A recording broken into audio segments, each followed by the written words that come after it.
Salam alaikum wa rahmatullah. Le temps des vacances est arrivé. Un temps qui nous est imparti et qui est libre et dont Allah Azza wa Jalla nous demandera des comptes le jour du jugement dernier. Wa ila rabbika fa idha faragta fansab. Dieu nous dit, lorsque tu te libères de toutes tes obligations, qu'elles soient professionnelles, familiales ou autres, alors consacre-toi à l'adoration de ton Seigneur. Les vacances sont un moment où, subhanallah, on peut les utiliser à bon escient afin d'en profiter au maximum. Ça ne veut pas dire que tu ne peux pas te divertir, tu ne peux pas t'amuser, mais tu dois te divertir et t'amuser dans tout ce qui est autorisé islamiquement parlant. Le temps libre qui t'est imparti, tu dois l'utiliser normalement de la meilleure façon. Notamment en profitant, si tu n'avais pas le temps pendant ton temps d'études ou de travail de lire le Coran, profites-en un petit peu pour approfondir ta connaissance du livre d'Allah Azza wa Jal en lisant davantage de versets ou en essayant d'étudier les commentaires pour mieux comprendre la parole d'Allah Azza wa Jal.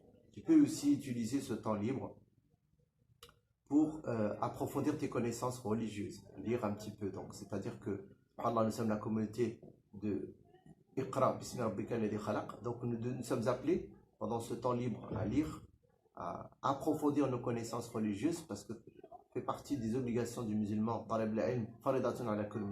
Le fait de rechercher la connaissance est une obligation religieuse pour chaque croyant.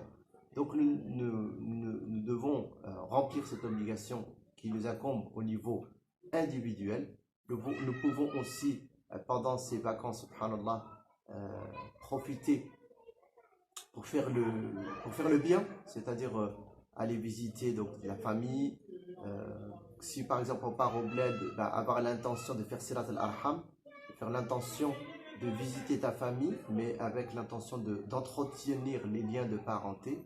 Ce voyage est compté dans ta balance le jour du jugement dernier, car chaque action compte selon l'intention que tu as formulée avant de l'exécuter. Ce temps libre, le prophète nous a incité à prendre en considération ce capital qu'est le temps en nous disant Irtanim khams qabla khams, profite de 5 avant 5, et parmi ces 5 choses, il nous disait Hayatuka qabla shababuka qabla haramuk, profite de ta jeunesse avant ta vieillesse, mais aussi il nous disait Fararuka qabla shurlika, profite de ton temps libre avant ton temps d'occupation, c'est-à-dire tes études, ton travail, tes obligations familiales ou autres. J'espère, mes frères et sœurs, que ce petit rappel, Inch'Allah, aura été utile. N'hésitez pas à mettre des commentaires et à le partager, bien sûr, s'il vous a plu. Salam alaikum wa rahmatullah.